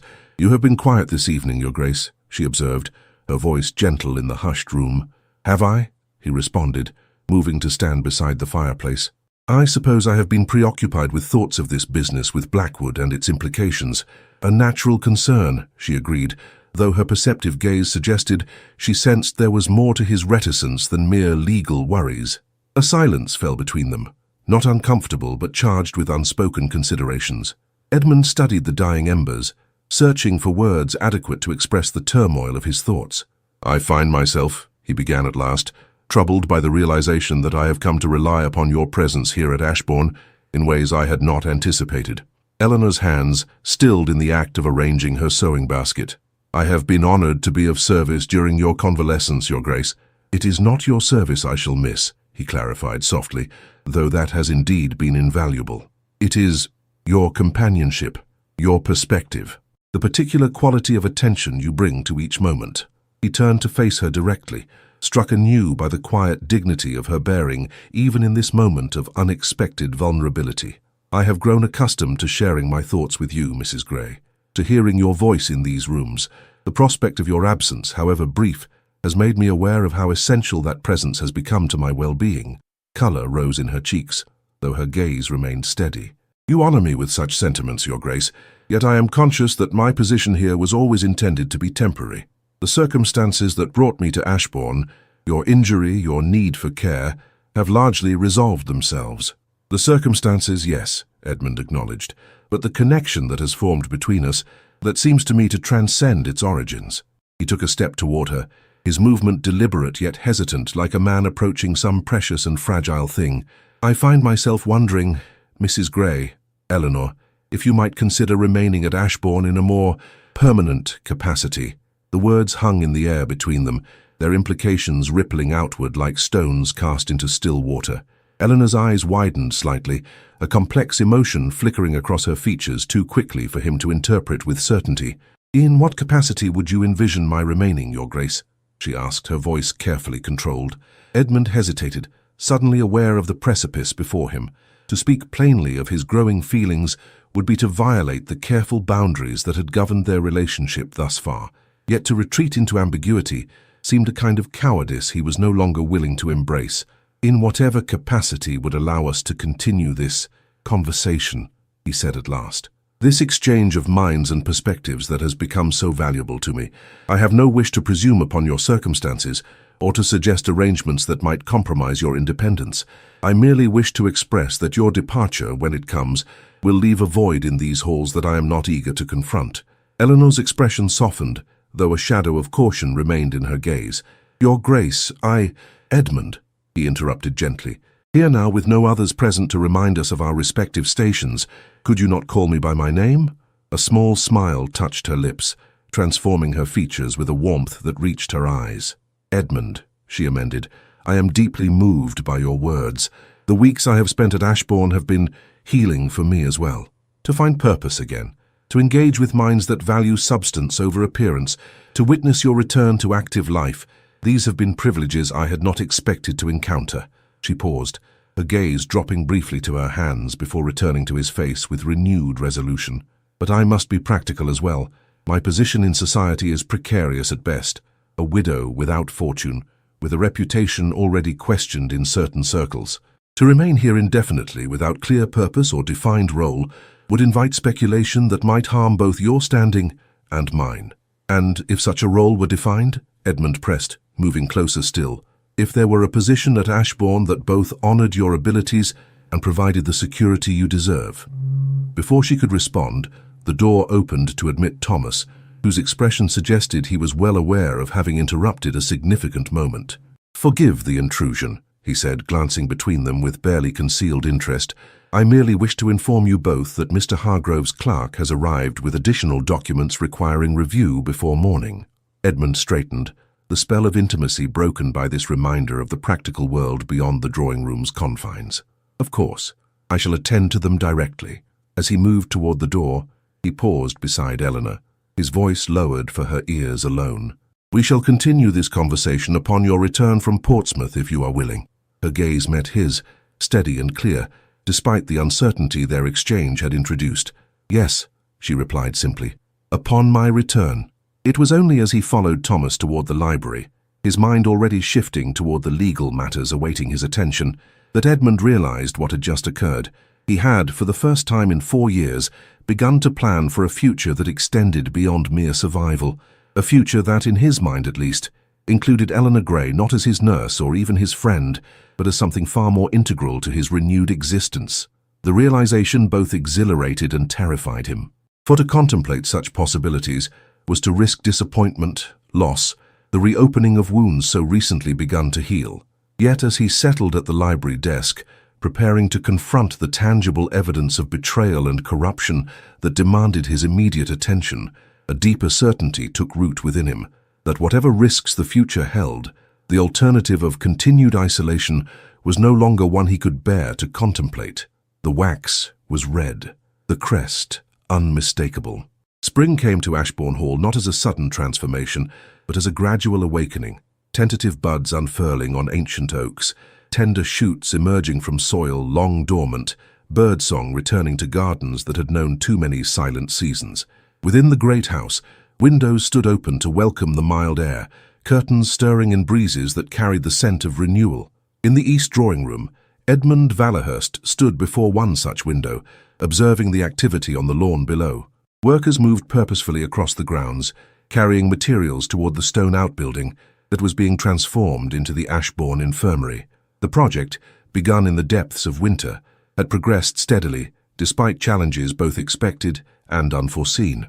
"The roof slates should be delivered by Thursday," Thomas Hale remarked, joining Edmund at the window.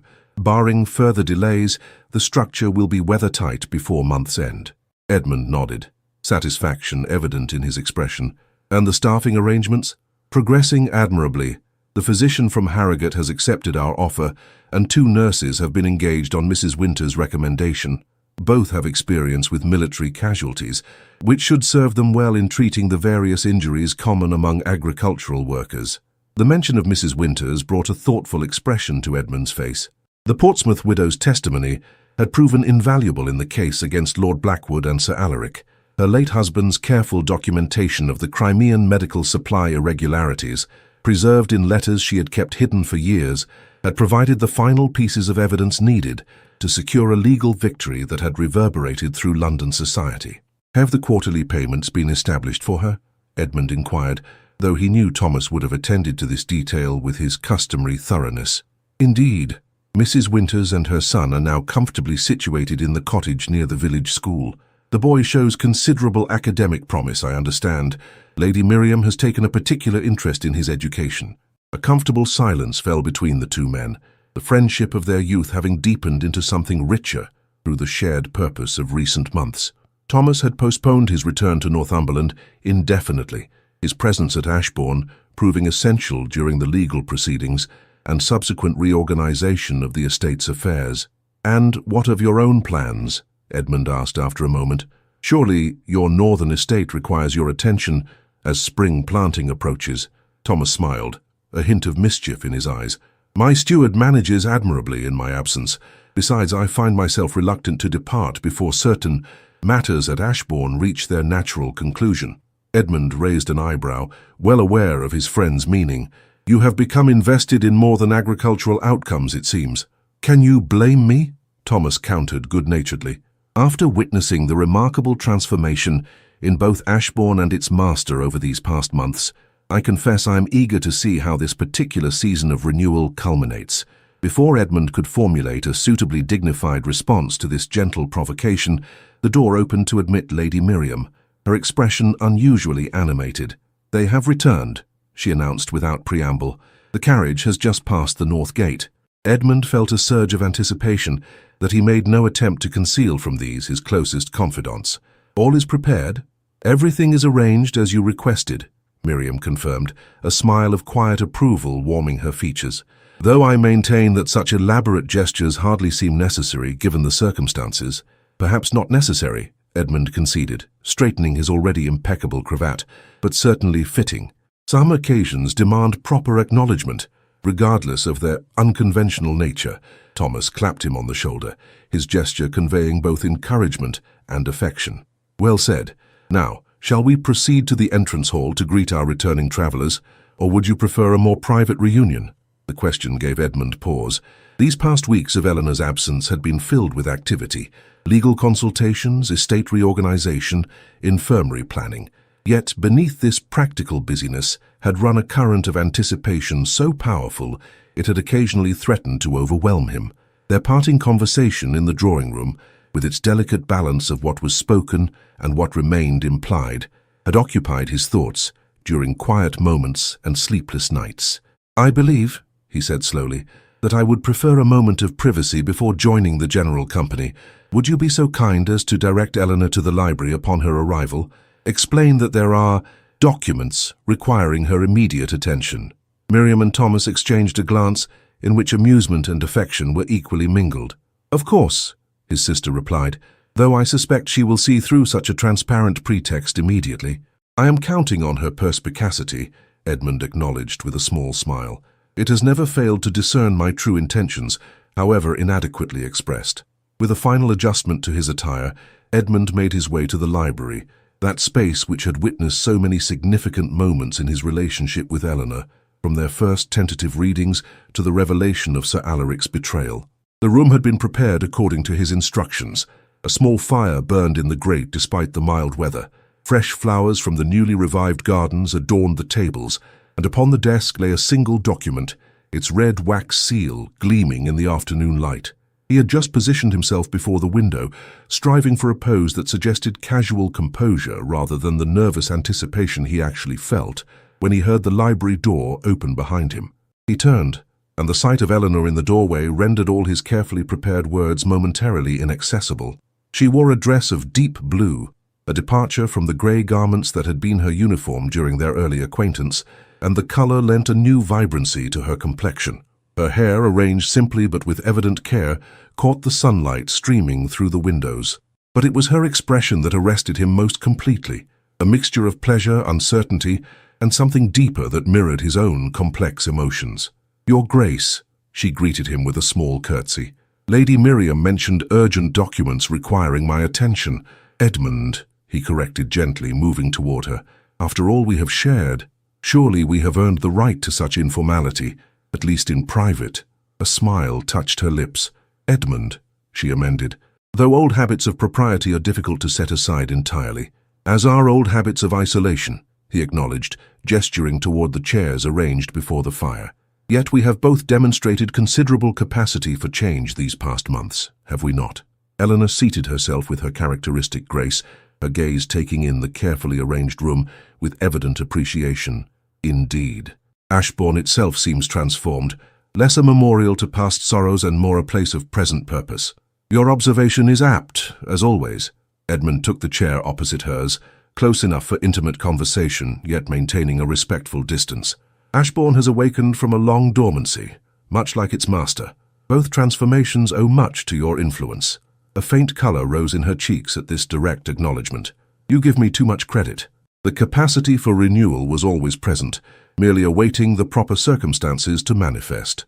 "Perhaps," he conceded, "yet I cannot overlook the catalyst that precipitated these changes. Your voice, Eleanor, not merely the sound of it, though that has brought me immeasurable comfort, but the wisdom and honesty it has conveyed. You have reminded me of connections I had forgotten existed, obligations I had neglected, pleasures I had denied myself." He leaned forward slightly, his gaze holding hers with an intensity born of absolute conviction. "Before you arrived at Ashbourne, I existed rather than lived, a ghost haunting the corridors of my own house, as Miriam so accurately described me. You restored me not merely to physical health, but to engagement with life itself. That is a debt I can never adequately repay." Eleanor shook her head, her expression softening. "There is no debt, Edmund. Whatever comfort or perspective I may have offered came freely, without expectation of return." "I know," he replied simply. "That is precisely what renders it so precious." A silence fell between them, not uncomfortable, but charged with the weight of things not yet spoken. Edmund found himself studying the play of light across her features, the subtle indicators of emotion she had learned to read during their long evenings of companionship. "Your journey was successful?" he inquired at last, shifting to more neutral ground. "Most productive," she confirmed. "The School for War Widows' Children is now fully established, with funding secured for at least 5 years. Mrs. Winters has proven an exceptional administrator, bringing both compassion and practical wisdom to the venture. I am glad to hear it. The children of those who served deserve every advantage we can provide them." Eleanor nodded, her expression suggesting she understood the deeper significance behind his words, that in supporting this particular cause, he was honoring not only those lost in battle, but also her own personal history of loss and resilience. "Lady Miriam mentioned that the infirmary construction progresses well," she observed, glancing toward the window through which the activity was visible in the distance. "It does, though we have encountered some challenges with material supply. The roof slates in particular have proven difficult to procure in sufficient quantity. Yet you persevere," she noted with approval. "Obstacles do not deter you, as once they might have done." Edmund smiled, recognizing the gentle reference to his former habit of withdrawal when faced with difficulties. "I have had excellent examples of perseverance before me, yours not least among them." Another silence, this one more expectant. Edmund was acutely conscious of the document waiting on his desk, the purpose for which he had summoned her to this private meeting. Yet now that the moment had arrived, he found himself hesitating, not from doubt about his intentions, but from awareness of their significance. Eleanor seemed to sense his internal deliberation. "You mentioned documents requiring my attention," she prompted gently. "Yes," he acknowledged, rising and moving to the desk. "A single document, in fact. One that I hope you will consider with the same thoughtful attention you have given to all matters at Ashbourne." He retrieved the sealed paper and returned to stand before her, suddenly aware of the symbolic weight of his position. Not seated as her equal, but standing before her, the parchment extended like an offering. "Before you open it," he said quietly, "I wish to speak plainly about matters that have remained largely unspoken between us." Eleanor's expression grew serious as she gazed up at him, her hands folded in her lap, rather than reaching for the document he held. "When you first came to Ashbourne," Edmund continued, "you were engaged as my nurse, a professional relationship with clearly defined boundaries. Yet over these months those boundaries have shifted, have they not? Through our readings together, our conversations, our shared experiences during the investigation of Sir Alaric's dealings, we have become something more than patient and nurse, more even than casual acquaintances." "Yes," she agreed softly. "We have become friends, I believe." "Friends," he repeated, testing the word as though evaluating its adequacy. "A precious designation, certainly. Yet I find myself wondering whether even that term fully encompasses what has developed between us." Edmund lowered himself to one knee before her chair, bringing their faces level, a gesture that eliminated the height difference that had symbolized their difference in station. "Eleanor Gray, you came to Ashbourne to care for my broken body, yet you have accomplished something far more profound. You have restored my capacity for human connection, for compassion, for hope." He extended the document toward her once more. "This paper contains a proposal, not a romantic one, for I would not presume upon your feelings in that regard without more direct encouragement than you have yet offered. Rather, it proposes a position here at Ashbourne that would allow you to remain indefinitely should you wish it." Eleanor accepted the document with visibly trembling hands. "What position?" she asked, her voice barely above a whisper. "Director of the Ashbourne Infirmary and School for Nurses," he replied. "A role that would utilize your medical knowledge, your compassion, and your administrative abilities. It would provide you with independent quarters in the East Wing, a generous stipend, and the authority to shape the institution according to your own vision of care." She stared at the unopened document, her expression a complex mixture of emotions Edmund could not fully interpret. "This is most generous," she said at last. "It is not generosity that motivates the offer," he clarified gently. "It is recognition of your exceptional abilities, combined with my profound desire that you remain at Ashbourne in whatever capacity would honor your dignity and independence." Eleanor broke the seal, her eyes scanning the contents rapidly. The document outlined exactly what Edmund had described, a position of genuine authority and independence, with compensation commensurate with her responsibilities. "This is a most carefully constructed proposal," she observed, looking up from the parchment. "You have anticipated many practical considerations." "I have had considerable time to contemplate it during your absence," Edmund acknowledged, "though I confess that practical considerations were not my only motivation in drafting it." He took a deep breath, committed now to complete honesty. "Eleanor, I would be less than truthful if I did not acknowledge that my feelings for you have evolved beyond those appropriate to our original relationship. Your absence these past weeks has made clear to me how essential your presence has become to my well-being, not merely as a caregiver or companion, but as one whose perspective and character I have come to cherish." The word, inadequate though it seemed, hung in the air between them. Eleanor's eyes widened slightly, a vulnerability in her expression that he had rarely glimpsed beneath her composed exterior. "I would not have you accept this position out of any sense of obligation," he continued quickly, "nor would I have you believe that your acceptance implies any expectation beyond the professional role described. Your continued presence at Ashbourne would be gift enough, in whatever capacity you choose to define it." Eleanor was silent for a long moment, her gaze moving between the document in her hands and Edmund's face. When she spoke at last, her voice was steady despite the emotion evident in her eyes. "When I came to Ashbourne," she began, I believed my capacity for deep attachment had been buried alongside my husband and son. I had resigned myself to a life of service without expectation of personal fulfillment, beyond the satisfaction of duty well performed. She set the document aside carefully, her hands now free to clasp his, where they rested on the arm of her chair. You have awakened something in me that I thought forever lost, a willingness to risk connection despite knowing its potential cost. Your kindness, your integrity, your courage in facing painful truths, these qualities have made you dear to me in ways I had not anticipated. Edmund felt a surge of hope so powerful, it momentarily robbed him of speech. He tightened his grip on her hands, this simple contact more meaningful than any formal declaration. "Does this mean you will accept the position?" he asked when he had regained his composure. A small smile touched her lips.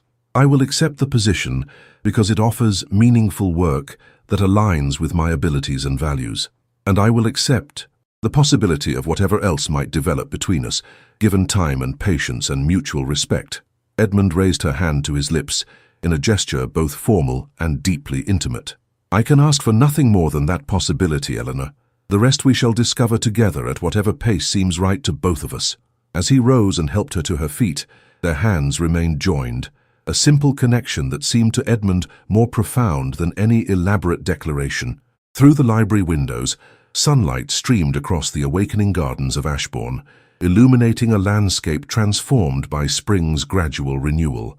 Within, two souls who had known profound loss stood together in quiet recognition of life's most unexpected gift, the courage to begin again. The document with its broken seal lay forgotten on the chair, not because its contents were unimportant, but because the true covenant between them required no parchment or wax to render it binding.